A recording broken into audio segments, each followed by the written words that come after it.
are listening to KLRN Radio, where liberty and reason still reign. You're listening to the Spark Radio Network, internet radio like you've never heard before. Innovation, creativity, and imagination are all said to begin with a spark. So fasten your seatbelt and take the ride of your life and listen for the spark. All writers are prone to becoming so attached to our characters and stories that we struggle to see why a passage may not be working. It takes another set of eyes to help us nurture our writing into full maturity. At Black Wolf Editorial Services, we strive to enable writers to develop and grow, shaping stories into masterpieces that can stand the test of time. Editing services are provided for all genres and all age categories. Services range from critiques of the short story through to the line edits of the full-length novel and copy editing for those preparing for publication. We also offer assistance on generating a writer's bio for your websites, as well as help with those book blurbs and promotional material. We won't abandon you to the masses. We want to celebrate with you in your successes. Black Wolf Editorial Services, nurturing your writing into maturity. For a full list of services and prices, visit us at blackwolfeditorial.com. My friend, the Man Cave Afternoon continues right here in Wenz World. Follow me on Twitter at Wenz World Radio, WENZ. Welcome to Wenz World. Here we go! Atlanta's favorite radio rabbi, Larry WACHS, joins us in Wenz World to discuss and dissect the comments of Meryl Streep back at the Golden Globe Awards. Hollywood is crawling with outsiders and foreigners. And if we kick them all out, you'll have nothing to watch but football and mixed martial arts, which are not the arts. Here's my question. That is not the arts, Larry. Lair. Besides the fact that we just have plenty to watch because all your stupid shows are off the air now because nobody wants them. It's true. By the way, Meryl Streep, does she must not know, but most people outside of the Golden Globalist Awards find her movies boring and self-righteous. So, BTFO, Meryl Streep. The question I have for Meryl Streep is, like, who is telling her that it's a good idea to antagonize MMA fighters? Who's telling her this? Do her kids hate her? Did they say, Mommy, really, you should go after MMA fighters? She's a 65-year-old woman.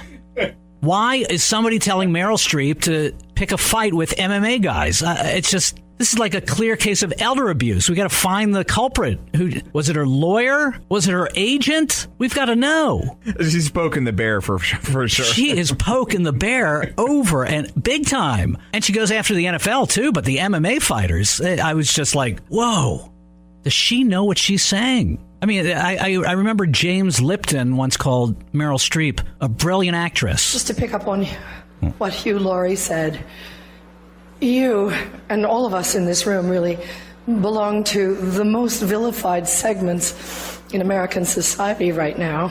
Think about it. Hollywood, foreigners, and the press. It doesn't occur to her to ask, like, why are we vilified? Like, I'm Jewish, okay? I get that we're hated in certain areas of the world. Yeah. Probably most of the world. So, as an intelligent person, I have to ask myself, like, well, what did we do? There must be something. Yeah. Billions of people can't be wrong over centuries. And I know what it is because I'm a Jew and I live with Jews. It's like we complain a lot and we're annoying. We think we're the chosen people, but the God's honest truth, we're the afflicted people. We're always complaining. Always, it's not so great. We're not humble. We're not kind, generally speaking, to other people. Let's face it. Okay, I'm not taking up for Hitler. I'm just trying to understand why it happened so it doesn't happen again. And from what I understand, the Jewish people in Germany at the time were not of Germany. They weren't German. They were ripping off the Germans with their banking, with their usury, much like is happening in this country now. Goldman Sachs is ripping off Americans with their usury. Mm-hmm. And, you know, that's an easy, you're making yourself a scapegoat if you're going to screw people. pretty soon they're going to get pissed and say, you know what? We want our country back. It's what's happening in America in a nonviolent way, but back then it got violent. So I don't agree with Hitler, but I can understand why the German people didn't like the Jews, for example, because they were ripping them off in a lot of cases. Not all of them, but enough to make the case like, geez, you know what? We got some big problems. We need to blame somebody. Well, you're it, because you made yourself a great candidate over the past few years. Thank you, repossessing my house. So, I can understand that. And in case you're just joining us, we are with Atlanta's favorite radio rabbi, Larry WACHS, on Twitter at House of Wax, and we're dissecting the speech of Meryl Streep at the Golden Globes. But who are we? And what is Hollywood anyway? It's just a bunch of people from other places. I was born and raised and educated in the public schools of New Jersey. Viola Clearly. was born in a sharecropper's She's dumb as a cabin in post. South She has no Carolina. idea about civics and society and how things work. It's like the reason you are vilified. We're not. Trump never said he wants to kick out foreigners. He wouldn't have a wife. That's true. We want to kick out people who don't belong in the country. They're not citizens. They're not entitled to be here. They need to go out wherever they came from. If they have problems over there, work to fix them, or find another country who'll take them, who's stupid enough to take them. If you really want to be here, and you really want to assimilate, and you really want to be an American and adhere to American culture and renounce all other cultures, then fine. Fill out the paperwork, take the test, do the work. Work your ass off, get here, prove that you belong here. Tell us how you're going to contribute to America and make it a better country and keep it the place everybody wants to be. Sure. It's a nice place. Let's not trash it up, or else nobody will want to be here anymore. Let me ask you something. Brilliant actress, Meryl Streep. She's a brilliant... How brilliant are you to fight with MMA guys? I'm very brilliant. I'm uneducated from the mean streets of New Jersey. I learned how to fight out there in Hoboken. Well, I tell you, if I'm a Hollywood producer, maybe there's something to this. Maybe Meryl Streep's agent said, listen, pick a fight with the MMA guys. Maybe I'm thinking around Christmas time, we're going to see Rousey Streep in the cage, and I'd pay for that. Actually, I have been in contact with the Rousey clan, and I plan on knocking her out faster than she was knocked out 2 weeks ago. I'd watch that on television. Wouldn't you? Wait a minute. Ronda Rousey's going to fight Meryl Streep in the cage? Oh, yeah. Here's my $50. I'm all over that pay-per-view. How long all over it. Would last 3 seconds? Maybe 2. First punch, she'd be done. I don't know. I don't know Meryl Streep's. I know she's 65, and it's not likely. But you know what? I think, Rousey went down again over the holidays in her big comeback, right? Yeah. She went down. How fast was that? It's like 47 seconds. 47 seconds. Rousey goes down second time in a row. I think Streep is sensing some weakness, and maybe the movies really aren't making money anymore. It's like Americans don't like movies anymore, except like Sing. Sure. Secret Life of Pets is the only movies worth seeing. Office Christmas Party, maybe. I don't know. But the movies are finished as we know it. I mean, nobody likes the movies anymore because they suck. They make movies about all kinds of transvestites and things nobody cares about. Well, we're supposed to care, though. It's all about homophobia and racism and sexism. Every movie's about homophobia, racism, and sexism. What we're trying to do is bring awareness to these underprivileged people in society, in case you didn't realize that, Mr. Wax. They're so brave, telling us the same thing over and over again for 75 years. So brave to take that stand. So Americans want to go in a different direction entertainment-wise, and you're right. We need those. We're going to get new movies. So maybe Meryl Streep is sensing that it's just about over for the movies. Maybe we branch out into other forms of entertainment. Sarah Paulson was born in Florida, raised by a single mom in Brooklyn.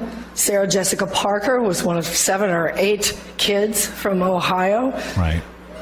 Amy Adams was born in Vicenza, Veneto, Italy. And Natalie Portman was born in Jerusalem. Where are their birth certificates? Such diversity, yet they all think the same thoughts every single minute of every single day. Such diversity. Natalie Portman, let me save you a plane ticket from Jerusalem. There's 18 million thousand people who think just like you, and we don't need another one. Okay? So let's stop the nonsense.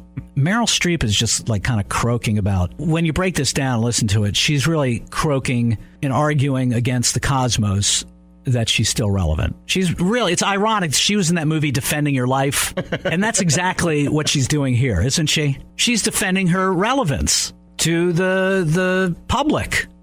And there were many, many, many powerful performances this year that did exactly that. Breathtaking, compassionate work. But there was one performance this year that stunned me. It sank its hooks in my heart. Not because it was good. There was nothing good about it. But it was effective and it did its job. It made its intended audience laugh and show their teeth. It was that moment when the person asking to sit in the most respected seat in our country imitated a disabled reporter, someone he outranked in privilege, power, and the capacity to fight back. Can you sum this up? I'm lost. My heart. What is she talking about? She's talking about Donald Trump and how he mocked that disabled reporter. Didn't that happen like a year and a half ago, allegedly? I mean, she's still on that. It's a long time ago. I guess her paper comes late. And by the way, has she ever said the word duh? Sure she has. Sure, everybody says when you say the word duh, you're essentially imitating a retarded person. That's a good point. How's that any different from mocking a mentally disabled guy whose arms flail about? I don't see it. Same thing. Nobody questions when you say duh. I've never thought about it like that. Hey, the sun's going to come up tomorrow. Duh. Right there, you're imitating a retarded person. And nobody will call you on that. Trump goes, this woman grilled. Still can't get over it. Yeah. It was interesting, we talk about the deplorables. The Trump supporters are called deplorables. The baskets. Well, I would say that after the election, the people calling the people deplorables are now known as the irrelevants. There are two groups emerged. Not to, everybody's talking about the deplorables. Let's talk about the irrelevance. And Meryl Streep is doing just that. She's holding the irrelevance convention. While the deplorables are having fun and celebrating victory, she's in a moment at the irrelevance ball. When's World Radio will be back before you can remember the names of all your exes. And remember this, friend. They're your exes for a reason. All writers are prone to becoming so attached to our characters and stories that we struggle to see why a passage may not be working. It takes another set of eyes to help us nurture our writing to full maturity. At Black Wolf Editorial Services, we strive to enable writers to develop and grow, shaping stories into masterpieces that can stand the test of time. Editing services are provided for all genres and all age categories. Services range from critiques of the short story through to line edits of the full-length novel and copy editing for those preparing for publication. We also offer assistance on generating a writer's bio for your websites, as well as help with those book blurbs and promotional material. We won't abandon you to the masses. We want to celebrate with you in your successes. Black Wolf Editorial Services, nurturing your writing into maturity. For a full list of services and prices, visit us at blackwolfeditorial.com. Oh, yes, a look back at the conference championship games that took place last Sunday.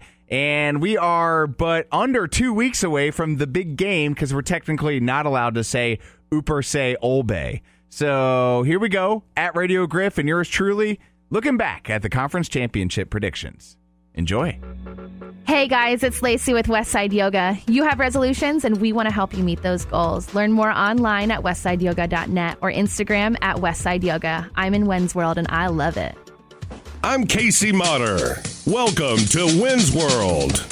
Oh, yes, the conference championship weekend has arrived. And, of course, the great at Radio Griff has joined us again in When's World. Welcome back, sir. Oh, yeah. Oh, yes, Biggest indeed. weekend of football this year. Yeah. Yeah. This year so far. Yeah. Until 2 weeks from now when Right. Super Bowl 51. But this week is almost better than the Super Bowl week because this week we get two games that are pretty incredible matchups. And I'm pretty psyched for it. It's like, football all afternoon, all night on Sunday. Great quarterbacks playing, great teams. It's going to be awesome. I love it. Well, last weekend we saw the Patriots totally dismantle the Texans. The poor Texans. The poor Texans. And it was crazy. I predicted a 20-point swing. It was close. It was 18 there. The line was like 16. which is incredible. It's so absurd. How insulted would you feel as a Houston Texan? Yeah, you're a playoff team. Yeah. And you're the underdog by 16 points. And the playoffs should never be that far apart, but I agree. the Texans and poor Brock. They had their chances. I mean, I watched the game, and there were many opportunities, a lot of errant throws, and you can't miss those clutch opportunities against Bill Belichick and crew. Right. Lots of people were saying if you switch quarterbacks, you put Tom Brady on the Texans, that's the only two people you switch. Texans win that game easily. Sure. They may have played an overall kind of a better game if they had a good quarterback. Right. They really had a chance, because the Patriots definitely didn't play their best game last week, but I mean, even like their worst is still light years better than what the Texans can offer. And the Pats rolled again, and, as I'm sure we'll discuss here in a second, I think the Pats might keep on rolling. Well, since you brought up the Patriots, again, they are playing the Pittsburgh Steelers at Foxborough, and upon further research, at Radio Griff and the Wens here have had their freaking minds blown. Minds blown. At Radio Griff, what's one of the statistics here that blows your mind as it pertains to the Patriots playing at home against the Pittsburgh Steelers here? Well, if I'm reading this correctly, sometimes I have trouble reading. It seems Tom Brady doesn't throw interceptions against the Steelers. Is that right? That is correct. Like, he doesn't throw interceptions. Yeah. So if you don't turn over the ball, chances are pretty good you're going to win, right? Yeah. So that's pretty mind-blowing. And they've played each other a lot over the years. Yep. And he doesn't throw interceptions to get them. Very true. And the Steelers always have a solid D. So it's not like he's going up against a crap defense. I mean, Steelers are usually pretty formidable when it comes to defense. So no, that's impressive to me. Yeah, no kidding. I mean, the last time these teams met in that conference championship was 2004, and I believe that was Roethlisberger's rookie year. And it was, I think, a double-digit loss for him. But I think he's looking for some payback. The one thing that bothers me about this matchup is the foolishness and stupidity of AB running his mouth on Facebook Live. Dude, that's it right there. That's why they're going to lose. These wide receivers. Yeah. OBJ up on the boat partying with Bieber and stuff in Miami on an off day. No matter whether it was right or wrong, it was a distraction. Whether it was right or wrong for the media to make it a big deal, well, that's the media these days. Sure. They're going to make stuff like that a big deal. Right. So it did become a distraction, whether it was warranted or not. And this, whether warranted or not, is a distraction for the Steelers. I mean, they had to have a press conference to address it. Yeah. I mean, that's not good. These wide receivers, they're divas. Why are people paying them all this money? They're not worth it. Who are the wide receivers for the Patriots? Who are the wide receivers for the Packers? And the Packers are without Jordy Nelson and are still rolling. Yeah, so it's solid insight. I don't think you need to pay these wide. They're divas, they're clowns, and they're distractions in the end. And because of that distraction, Steelers are probably going to lose this week, I think. Well, it's really funny because Roethlisberger came out after Antonio Brown and said, look, they are the best in the world, and we're going into the dragon's lair and we have to slay the dragon. At least he's recognizing the greatness of whether you like him or not. And trust me, I don't like the Patriots. You have to give credit where credit's due, and credit is deserved in New England. One of the matchups I'm particularly excited about is Antonio Brown versus Malcolm Butler. And if we all remember correctly, Butler was the catalyst for the Super Bowl winning Patriot team against Seattle with that last-second INT. Why they were throwing that slant still befuddles me when you have Marshawn Beastload. Oh, yeah, that was the Lynch. Year when they should have run it, right? Run the ball. Run the ball, halfback dive. Oh, my gosh. Any Madden player would have run a halfback dive and scored with beast mode there. But right now, the Patriots are 6-point favorites. I think Vegas is being generous toward the Steelers. What about you at Radio Griff? 6-point favorites. So you think it should be a bigger spread? I think 9. Easily 9.5. I mean, look, the Patriots aren't that impressive defensively. 15th in the league in INT, 16 in pass deflections with 70. And, of course, Ben Roethlisberger, when he gets on fire, in that running game with Le'Veon Bell. I mean, it's just a lot of unsung heroes from week to week in Pittsburgh being the catalyst for their success this year. But I don't know. I still feel like New England will own this team this Sunday at 6:40. I think they're going to own it for two reasons. One, I think the Steelers, there's the distraction. Yep. The Patriots know about it. They were saying some choice words about the Patriots on that video. Yeah, they called them holes on the backside, if you know what I mean. And, I think all teams probably do that, but it's really not a big deal. But hey, it was a broadcast, and now we all know about it. Sure. And the Patriots know about it now. So, of course, they're probably going to use that for motivation. So they're going to want to stick it to the Steelers for that. Second, the Pats didn't play their best game last week against the Texans. No, they didn't. Still won big league. Right. And I think they're going to want to come out Sunday and show that they're a Super Bowl caliber team. And I think they're going to play their best game. Maybe, let me throw this out there. Uh-oh. Maybe Tom Brady's last home game. Whoa. Could it be? Could it be? What else does he have to prove? If I'm him, dude, I win it this year. I give the middle finger to Goodell, and I'm out. If Tom Brady does win, I hope he does. You got Jimmy G waiting. Yeah, why not? Anybody can win in that system. It doesn't matter. Like you said, what receivers do they have? Julian Edelman? Bunch of white guys. A bunch of white receivers. Sign me up. Sign me. Yeah, there we go. We're going to go to open tryouts at 5. It does get a little cold there in December, though. That's true. But Belichick could probably win with us. He's that much of a genius. Can. Especially if you have a solid quarterback like Brady or Jimmy G back there. Yeah, I think we could go in that. It's plug and play, man. Yep. That's all he does, and they keep doing it. And they're going to come out Sunday, and I think they're going to roll. Final score predictions at Radio Griff on Twitter? As I said, yeah, Patriots are going to win. I'll take the Patriots. I'll go like 27-20. Wow. Patriots. Close to that close 6-point score, edge. Yeah. Because the Steelers, they might put up, I think the score will be closer than what the game will be. You know, does that make sense? Yeah, of course, yeah. I think it'll be like 27-6 most of the game. Maybe some garbage time points. Yeah, then Roethlisberger throws a bomb to AB or something. Right. Or Bell, knocks out a 50-yard run and they score some points late that don't matter. Yeah, but I like the Patriots in this game. And how can you go against the Patriots? Come on. I mean, you can, but it's not a wise move. No, it's not wise, right? Yeah, I just like... I'm all about being wise. Yeah, it's like leaving a bar with your headlights off after consuming 6 or 7 adult beverages. Not a wise move. You can do it, but I wouldn't recommend it. Exactly. I also don't recommend picking the Pittsburgh Steelers. I will take the Patriots at home 48 to 31. Put up some points. I'm going to say 17-point swing there. Wow. And now that we have that beatdown completely covered in the AFC, we're going to take a break, regroup, and rehash some of our thoughts and move toward the NFC with the Green Bay Packers traveling right here to A-Town to take on the Atlanta Falcons. Woo! When's World Radio will continue right here on AM 920 The Answer before you can find 10 Facebook posts that aren't politically charged. Hey, this is the Deeds, the sales energizer. And like you, I'm in When's World. It's a frightening place, but we're here. This is what I want you to do. Go to my website, remedysalesmatch.com. Fill out the subscription form for the newsletter, and I will send you a free book that's going to change your life. The Hitchhiker's Guide to Guaranteed Success. Do it after the show. This is Eddie Mayfield with EMA. That's EMAINC.net. I'm in When's World, and we love it. Hey, it's your Southern sister, Jenny McCormick Earhart. Catch me on Saturdays on AM 920 at 12 o'clock and AM 590 at 1 o'clock. I'm in When's World, and I love it. Hey, guys. This is Margaret Schwenke of Authentic Nourishment. I'm a nutrition and eating psychology counselor. And I know you don't want to talk about psychology. I know you don't want to talk about your feelings. But I bet you want to talk about how I can help you get what you want.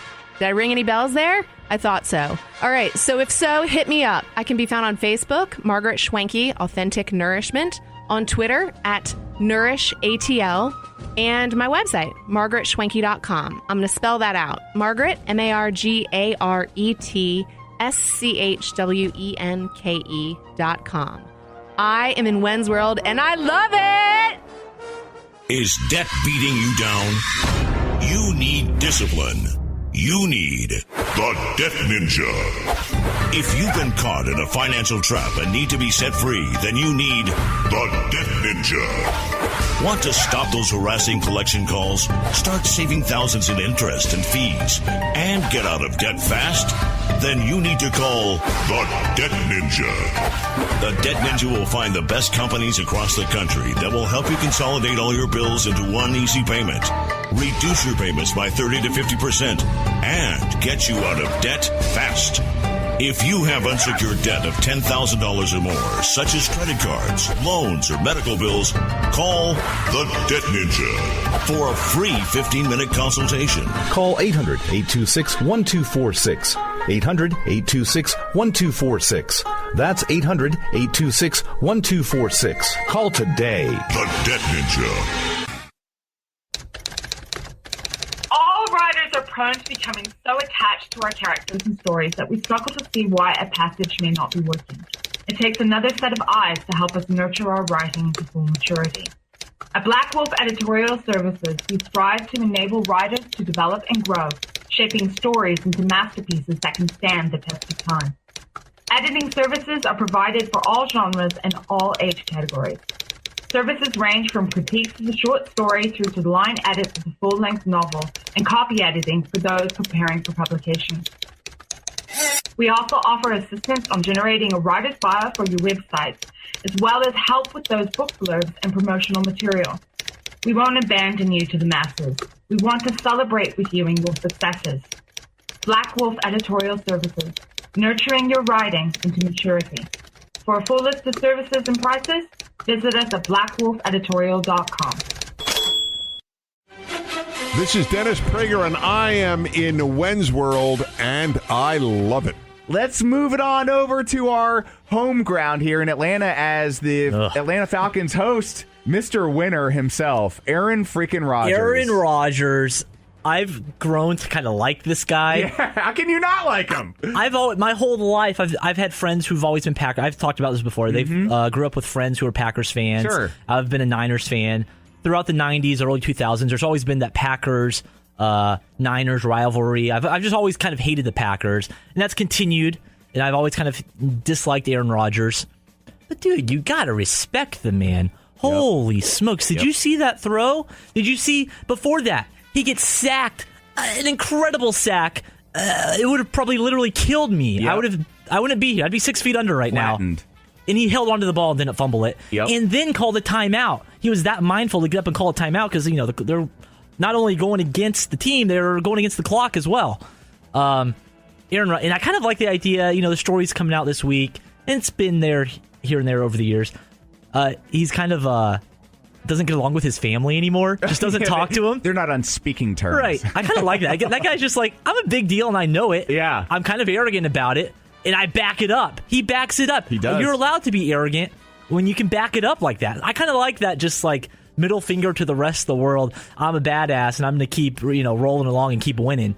And again, it's hard to pick against the Packers this week, man. How do you, after last week, what they did against the Cowboys? That was such a wonderful matchup. I mean, that game, when it was 21-3, I was excited because I just want to see the Cowboys get their butts kicked. And then give credit to Dak. Sure. Leading them back. That guy's the real deal, man. Yeah, he's the real deal. Yeah, that was impressive by the Cowboys, young offensively, a team. They can mount a little comeback there. Absolutely. Yeah, but wasn't that incredible? But you had to know whoever had the ball last was going to win that game. And Aaron Rodgers, I mean, that throw to Cook on the sideline. I mean, I was listening to the call on the radio. Yeah. Post game, and initially the call was incomplete. Whoa, no. One referee's overturning the other. It's a completed pass, and then Crosby. I mean, Mr. Clutch really made 3 50-plus yard field goals in the last couple minutes. Yeah. Because they called timeout on that first one. Yep. He still made it. Yep. And then he kicks it again and makes it and wins. Yeah, Mason Crosby, big ones there. That was coming in clutch, man. You cannot ice Crosby. No, you can't. That was awesome. And the guy, I love his haircut. I don't know if you saw it in the locker room, but that guy is just. He's a G. He's a straight up. He's getting so much play. He's getting more play than any other kicker in the NFL. But as far as this weekend goes, what do you think score-wise? Falcons or Packers? I mean, you said it's hard to pick against them, but... Yeah, then you got the Falcons, man, who, I live here in Atlanta. I still haven't bought into the Falcons. They're impressive offensively. Hey, it looks like the 49ers are going to get the Falcons offensive coordinator. That's the word on the street. Kyle Shanahan. Mm-hmm. I guess that's good. It doesn't really... get me going, but okay, it's better than Jim Tomsula. I guess it's better than Chip Kelly. Who knows? Man, and it's the final game. You got to keep this in mind. At the Georgia Dome. The final game at the Georgia Dome. The place is going to be on fire. It's going to be rocking. Yeah, I don't know. Dude. I hear you. I'm struggling right now to but choose. How do you pick against Aaron Rodgers? The guy, they were 4-6. That seems like an eternity ago. Yeah. And he said again, relax, we're going to win out. And all he's done then, he's kept his hands up, and he's been winning. That's all he does. Yeah. All he does is win. It's incredible. So, no matter what. And Patriots Packers, that's a pretty sexy matchup. Yeah. Brady, Rodgers, two best quarterbacks in the league. Yep. Or the Falcons, who might be a flash in the pan. They're kind of like one of those Rams teams who just goes off and wins 13 games one year and wins a Super Bowl. And then they're just kind of okay, the few years following that. Sure. That's how I kind of picture the Falcons, especially losing Shanahan after this year. Yeah. I don't think this is Matt Ryan's chance. This is his only chance. It might be his only chance. Yeah. I don't think they're going to be as good. I mean, definitely without Kyle Shanahan. And I think their division's only getting tougher. Yep. With Jameis, and Cam's not going to have another bad year, right? No I wouldn't way. think. Not back to back. Dude, it's a tough pick. But I'm going with the Packers. Final score? I'll go with the Packers. Know that the Falcons are 4-point favorites. I don't know if that affects your decision or not, but I go with the Packers. I think it's going to be a shootout. Mm-hmm. I don't know, but pardon me, anytime we do expect shootouts are those games where it's like 12-6. Safety! Right. Wouldn't that be a disappointment? But sorry, Falcons fans. The Georgia Dome, the final game is going to be a loss. The Packers are going to come in there. They're going to keep on winning. And I think the Packers will win 44-37. Wow. Shootout. Are we a last possession kind of victory here for Aaron Rodgers and company? Why not? That seems to be how it's going, right? It does seem to be the theme of the postseason. So, I think Packers roll. Packers are going to beat the Falcons. Packers-Patriots Super Bowl. Oh, that would be so great. Didn't you pick that? No, I picked Kansas City, Green Bay. Yeah. And here it is. It was hard for me initially to pick against Pittsburgh because they did beat KC, but I have to look at that Patriot-Pittsburgh matchup, and like I said before, I believe the Patriots will win, and I believe the Patriots will face the Green Bay Packers in Super Bowl 51 in Houston. Look, I love the storyline with this NFC Championship, the last game at the Georgia Dome before the Mercedes-Benz Dome opens next year. Without Kyle Shanahan calling plays for the offense, I just don't think, like you said at Radio Griff, that there's a way to pick against Green Bay, given Aaron Rodgers' rep the last several weeks. I personally think it's going to be a shootout, but I believe that Aaron Rodgers will pull away in the fourth quarter, as he usually does when it counts. I am going to take the Packers over the Falcons by a score of 28 to 17. Oh, so a little defense. Little defense. I don't think we're going to see a lot of running game out of Green Bay. I don't think we're going to see a lot of running game out of Atlanta. I think we'll see a whole lot of checkdowns to the Falcons running backs, Devontae Freeman and Coleman. Yeah, Tevin Coleman. I think we're going to see a lot of swing passes to the Falcon running backs, but I just don't. I think that the Falcons are a flash in the pan. Like you said, I don't think they're even going to make it to the main course. I think they're going to get consumed right here in appetizer land, and that's the conference championship. Aaron Rodgers is destined to go to Super Bowl 51, and might I say, beat Tom Brady in the Super Bowl. Spoiler alert. And, he's going to get, I would love to see, this is dividing the Wenz's mind, because I would love to see Tom Brady win it, give Goodell the middle finger on national television, be like, F you and your 4-game suspension. Look at what this team did despite you freaking goon, Roger Goodell. And then take the mic and drop it on the podium. That would be the ultimate mic drop, would it not? I literally would become a Tom Brady fan at that point. to shove it to Roger Goodell, you goon. I hate you. With a capital H. You're terrible for the sport. I miss Tagliabue. I mean, at least he was a decent commish. But anyway, those are our predictions. We'll have to see how this pans out. Next week, we'll get a 1 week out prediction with @Radio Griff and yours truly here, because you never know what can happen. There could be some prostitute stings, some drug arrests, DUIs. Something like that always happens, doesn't it? In Texas, they have a ton of cops out there. That's true. And plus Media Week, I'm sure there'll be something to talk about. Oh, yeah. So we'll have to wait till then. But in the meantime, @Radio Griff, follow him on Twitter, @One'sWorldRadio. Later. When's World Radio will return before you can find one televangelist that isn't begging for money. Ugh, yours truly was wrong about the Falcons-Packers game. Man, oh man, Atlanta took care of business at the Georgia Dome, the last game at the Georgia Dome. You know what, though? I feel really good for the long-term Falcons fans, the long-suffering Falcons fans that have stood in there day after day during horrible regular seasons to withstand that kind of humiliation and punishment year after year from that organization, that being the Falcons. And here we are, less than 2 weeks away from Super Bowl 51, live from Houston. Next week, we'll have a pre-Super Bowl media hullabaloo. That's what we'll call it. A pre-Super Bowl media hullabaloo featuring at Radio Griff and the Wens here to discuss any off-the-field shenanigans, media week, and sideline storylines. So stick with us. We'll be right back after this break.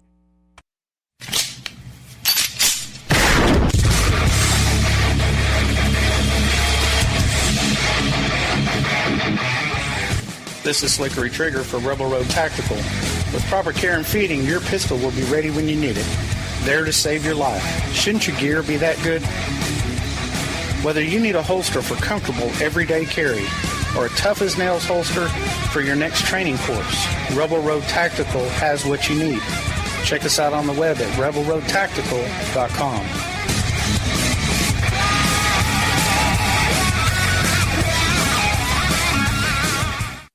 Is debt beating you down? You need discipline.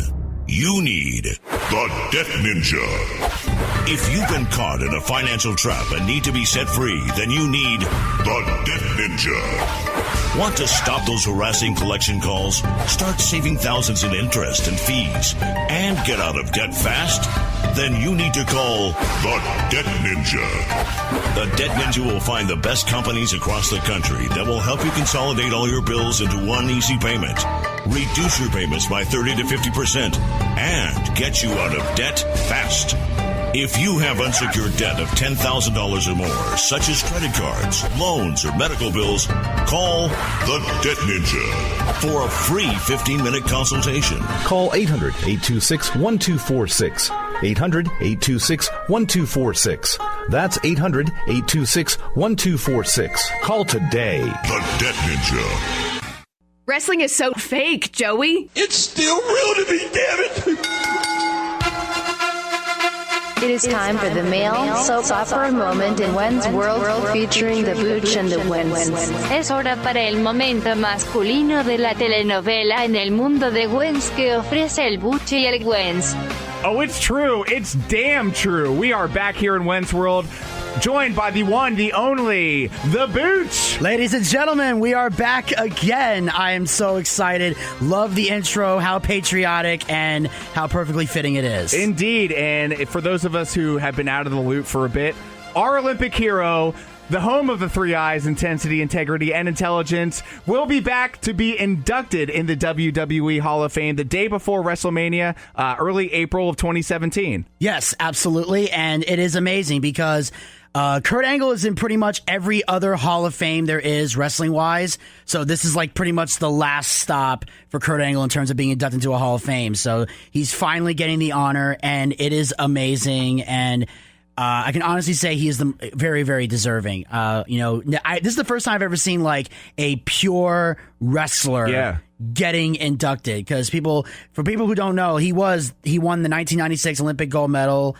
here in Atlanta. Yeah, beat Rulon Gardner with a broken neck. Oh, yeah. Like, when he says that, that's not a gimmick. That really happened. It actually happened. It actually happened. And some people don't forget that it actually happened. Like, I'm telling them, like, no, that was real. And because he wrote about it in his book, he took, like, Novocaine shots in his neck to make sure he wouldn't feel the pain when he went out there. And he even says in the book, I would not recommend this to anybody. Like, don't ever do that. I was just in a different mindset because I wanted that gold medal so badly. And then he won 2-time NCAA champion. And I consider him the guy who made it cool for people in the amateur wrestling world to like WWE, because as someone who wrestled in high school, I can tell you right now, most amateur wrestlers like the Dan Gables and the Cale Andersons of the world, those guys really look down on the sports entertainment professional wrestling world because they feel like it mocks their their profession. Their profession. Absolutely. So even Kurt didn't like it at first, but once he got a taste of it, he realized it's just as physically demanding, it's just as entertaining, it's just as amazing, and now it opened the doorway for a lot of. And even though there have been college and Olympic wrestlers that have wrestled before Kurt Angle, it was kind of a hush hush still kind of thing. Sure. Kurt Angle was the first one to be like a mainstream guy in terms of like for that company because of the gold medal he won and everything else. So he brought it into the WWE, and all of a sudden now he's basically telling the other college and everybody else it's okay to like this. They don't mock us. If anything, they make it just as entertaining and better. Absolutely. And even within the storyline, he made it cool with that clean-cut appeal during the Attitude Era. Yeah. You know what I mean? He came in 99, if I'm not mistaken, had a decent run, about 7 years. And during that time, we saw a whole lot of cool promos, not only between him and The Rock, but also between him and Stone Cold. And one of the most memorable ones in yours truly's mind is Milk-O-Mania. Yes. I rewatched it yesterday, along with the WrestleMania 21 match against HBK. Yes. And that match to me was just amazing. It was a 35-minute match. There were only a few spots in it that were slow that I fast forwarded. But so much technical wrestling in that match. And that's something that you pointed out earlier as well, Bucci. Yes. And it definitely put him, tremendously on the map in terms of being able to work great matches with all these amazing guys. And of course the milk thing was the best because I remember during the Invasion angle, when Austin was like the heel with the Alliance, Kurt Angle copies Stone Cold by driving a milk truck into the building and spraying it with milk the way he did with beer to Austin did to the corporation. So he's on the truck downing milk, and you're sitting there going, only Kurt Angle could make milk look cool. Yeah, exactly. That's like in the era of Attitude where people were slamming beers and it was cool to be, countercultural. He made it okay to be the guy who drinks milk and eats cookies as a pastime. And it made him the perfect heel at that time. And when he finally turned face, all of a sudden everybody's drinking milk. It's like it just carried with him. And what I'm gonna love about the Hall of Fame, this is another thing I want to bring up about Kurt. He's going to be the first Hall of Fame inductee that when he comes out to the ring, to the podium, the crowd will be chanting, "You suck," and no one will be offended by it. Yeah. There were some people on Twitter, like when they announced Kurt Angle's a Hall of Fame inductee, they're playing his music. So there's people in the audience going, "You suck." Yeah. And some people in the audience are going, "How dare they disrespect Kurt Angle?" But they're like young kids. So no, they don't get it. It was part of Kurt Angle when he was a heel, and then as a face, he just kind of embraced it like, this is what they do now because it's so catchy. So it's a term of endearment for Kurt to do that because it's A, he loves it, and B, it pays homage to how great of a heel he was. Sure. And another thing we saw this week on Raw was an homage by the WWE to Superfly Jimmy Snuka, who passed away not too long ago. How many was that, last week? Yes, I believe it was. It was definitely last week, and it was very. It was a tough thing to deal with. I was shocked when I heard Jimmy had passed. But sure, stomach cancer. Yeah, right. Yeah, he was at stomach cancer. He was in hospice care, so you kind of had an idea that death was definitely coming, but you just didn't. It just still came out of nowhere because if you're not with Jimmy 24/7, then it was still a shock. But we kind of knew it was coming, and I got to say, Snuka to me is definitely one of the all-time greats. Yeah, one of my greatest accomplishments was back in the day. I got to interview him a while back, and it was probably one of the best conversations I've ever had. That's really cool. Guest. And his legacy lives on. His daughter Tamina was at his bedside when he passed, and of course, Dwayne "The Rock" Johnson revealed the passing on Twitter to the WWE universe. And it's so funny with all these people that I had. If you're not like a steady watcher or go behind the scenes and go online, all these different websites, you don't know about the family connection. I mean, we're talking about the Usos. We're talking about Roman Reigns, Rikishi, The Rock, Tamina. It's amazing how much blood is shared in the WWE. Yeah, like the Samoan family is just one big. It's one big family, and Jimmy Snuka was one of the first to get really famous. And I will say this. If you're a fan of high flyers in the cruiserweight division, Jimmy Snuka, because he started it all. Big time. He was the first guy to come off the top rope. Before that, nobody did that. Yeah, the top rope splash. Yeah. We saw it off the steel cage, if I'm not mistaken. Yes. Some odd years ago. His early run, I believe, began in the late 70s, early 80s. Yeah. I guess mentored, you could say, by Captain Lou Albano. Jumped ship off of that because of a cool promo they cut. Yes. I can't remember who it was, but somebody accused Albano of ripping him off financially, so they used that as an angle to kind of move Snuka's character on. But Yeah, and all the other stuff aside, we don't want to discuss his latest fallout with the law, but his legacy will live on wrestling wise. I think that's the most important Absolutely. thing. I think that it's a matter of interpretation. I choose to believe he's innocent. If someone chooses to believe he's guilty, that's your opinion, but I'm not going to debate people. Yeah, absolutely. And also, he wasn't fit to stand trial. I mean, the guy had dementia, stomach cancer, months to live when they were thinking about taking it to trial. So thank goodness. And his legacy lives on through his family, obviously, the aforementioned Roman Reigns, Tamina, even The Rock in some capacity. I'm sure he'll be back at WrestleMania to cut a quick 30-second promo for his new movie, inevitably, that'll come out around the same time. Fast 8 is approaching. Yeah, exactly. And he's an integral part in some of these movies. So, And unfortunately, that marks all the time we have for this edition of our male soap opera moment. But you can follow the Booch on Twitter. Follow the Booch on Twitter at Vince Bucci. And of course, the Wens here lives at Wens World Radio. Till next time, take care. That's all I got.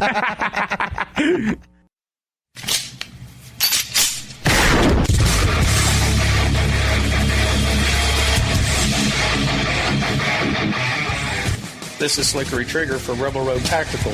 With proper care and feeding, your pistol will be ready when you need it. There to save your life. Shouldn't your gear be that good? Whether you need a holster for comfortable everyday carry or a tough-as-nails holster for your next training course, Rebel Road Tactical has what you need. Check us out on the web at rebelroadtactical.com.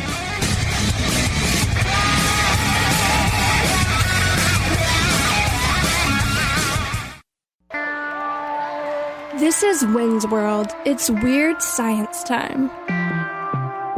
Oh, yes, it's weird science time. And of course, we bring the experts from our good friends out there in California. Reasons to Believe, the name of the organization. You can find them online at reasons.org. Back with us again is Dr. Jeff Zweerink. How are you, Dr. Zweerink?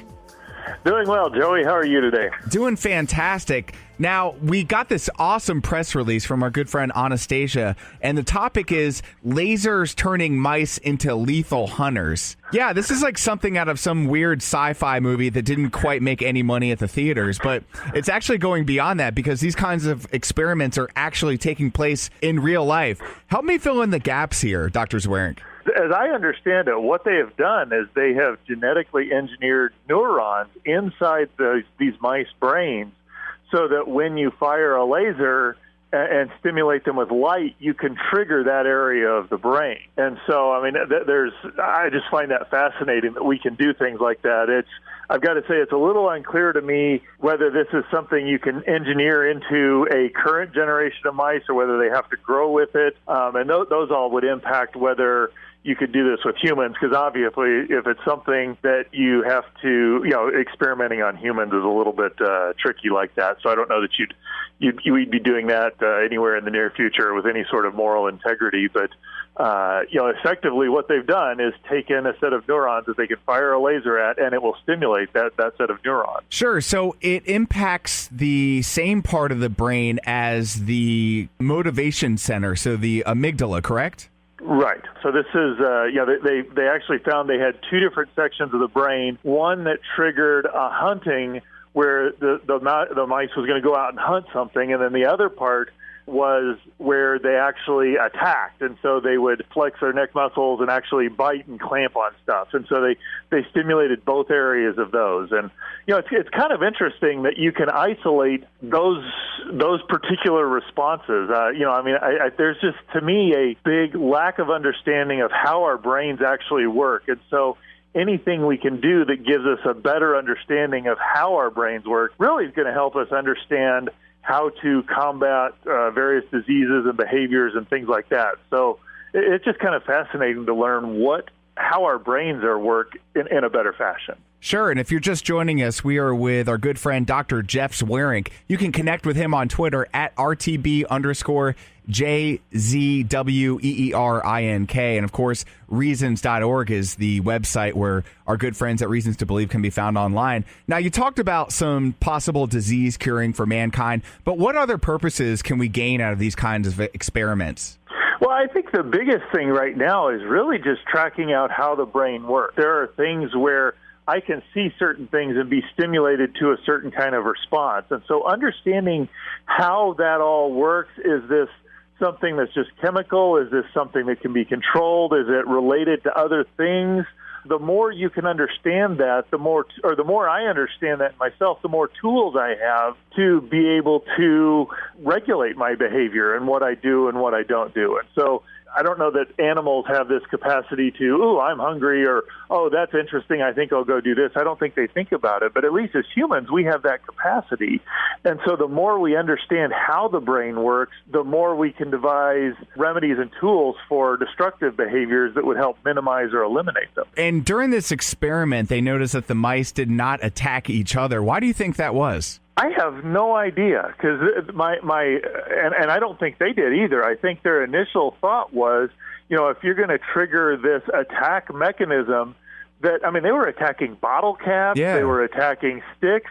It seemed to be very indiscriminate, except that they did not detect other mice. And so, to me, that seems that what it seems to be saying is that there's a response of, okay, we're going to attack, but it's part of a larger network that has some sort of controls on what they will attack. And my guess is that other mice may be too big to attack. I don't know that they attacked the edge of the cage either.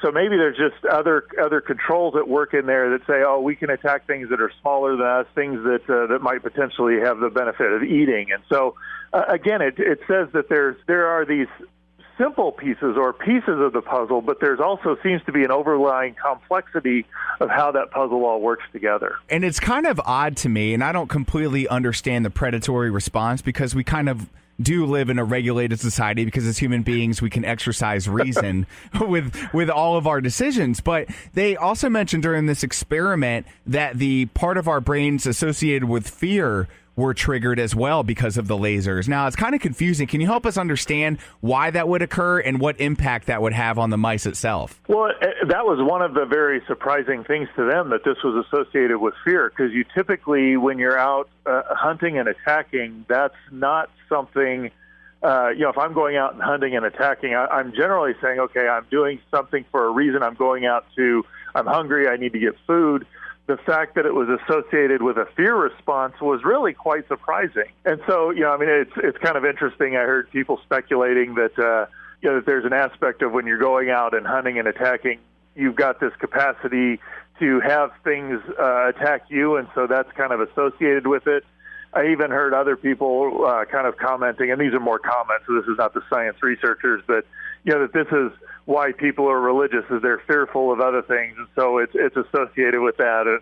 It's kind of funny, the interesting, bizarre connections that people will make. But that just kind of, to me, highlights just how complex our brains are, that you've got these connections with seemingly disparate things of being fearful and yet attacking behavior that are connected in the brain, that I really just think we need to understand them better. So I can't really offer any great comment as to why it is. I think it's a sign that our brains are far more sophisticated and more complex than we think, even in mice brains. So. Now, when we first started talking, you brought up the application of using this with human beings, right? Because of the fact that we all know that mice are usually the quote-unquote guinea pigs for, medications and hair products, pretty much everything that human beings consume or apply on their skin and hair.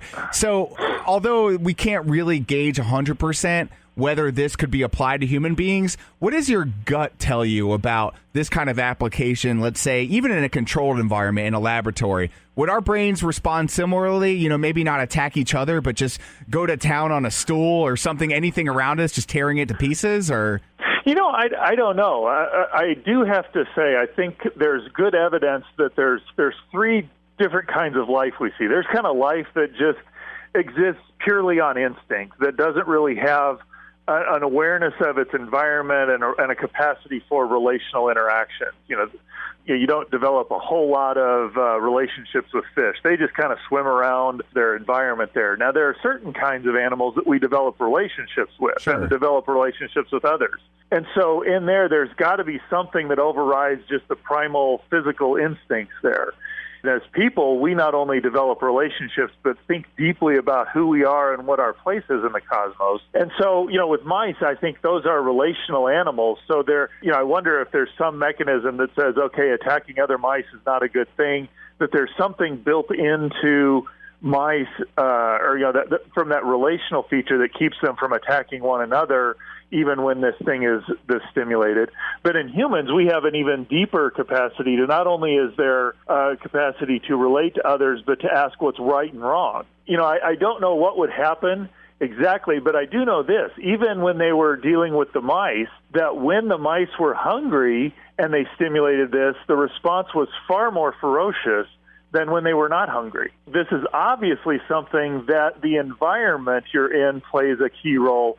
And as a Christian, I find that very interesting from the standpoint that there are lots of admonitions of what we're supposed to do and don't do. And I think a lot of that is helping us learn how to modulate or to moderate these impulses for destructive behavior. And so I find that very interesting and kind of consoling that as I learn to think a certain way and do certain things, I can be minimizing my tendencies for destructive behavior. And also by doing other things, I can be maximizing my tendencies for good and productive behavior. And so if we can learn those sorts of things and map them out and understand, I think that would be helpful maybe for dealing with addictions, but it really does speak to me that humans have this different level of comprehension and moderation and regulation on how they behave. Wow, it is kind of encouraging that we can learn stuff from even mice. So that's awesome. Again, just as a Christian, I find it interesting that mice are such a good analog, or we can learn so much about humans from the way mice behave. Yeah. You wouldn't kind of think that. You'd think you'd almost have to go with chimps or something, but yet when you're looking at how the human body responds, mice are a pretty good stand-in for that. And, I would put that in the hands of a creator who's saying, here's an organism that you can use so that you don't have to do the experiments on people, because, again, I think there are big ethical concerns with people. Dr. Zweerink, it's always a pleasure to have you in Wen's World. Again, you can connect with astrophysicist Dr. Jeff Zweerink on Twitter at RTB_JZWEERINK. Jeff, thank you so much for your time today. We appreciate it. Thanks, Joey. It's been fun.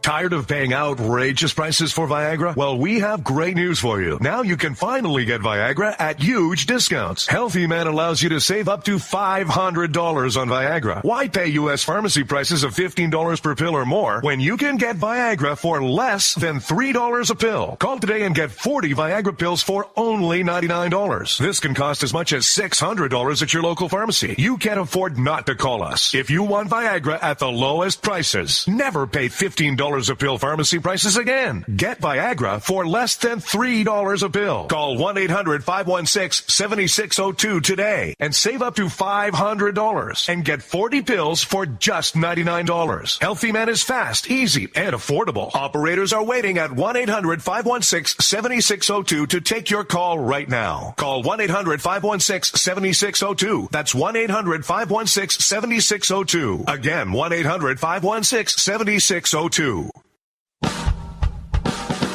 You're listening to the Spark Radio Network, internet radio like you've never heard before. Innovation, creativity, and imagination are all said to begin with a spark. So fasten your seatbelt and take the ride of your life and listen for the spark. All writers are prone to becoming so attached to our characters and stories that we struggle to see why a passage may not be working. It takes another set of eyes to help us nurture our writing into full maturity. At Black Wolf Editorial Services, we strive to enable writers to develop and grow, shaping stories into masterpieces that can stand the test of time. Editing services are provided for all genres and all age categories. Services range from critiques of the short story through to line edits of the full-length novel and copy editing for those preparing for publication. We also offer assistance on generating a writer's bio for your websites, as well as help with those book blurbs and promotional material. We won't abandon you to the masses. We want to celebrate with you in your successes. Black Wolf Editorial Services, nurturing your writing into maturity. For a full list of services and prices, visit us at blackwolfeditorial.com. Is debt beating you down? You need discipline. You need the Debt Ninja. If you've been caught in a financial trap and need to be set free, then you need the Debt Ninja.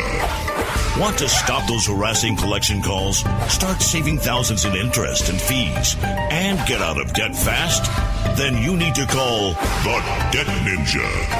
The Debt Ninja will find the best companies across the country that will help you consolidate all your bills into one easy payment, reduce your payments by 30 to 50%, and get you out of debt fast.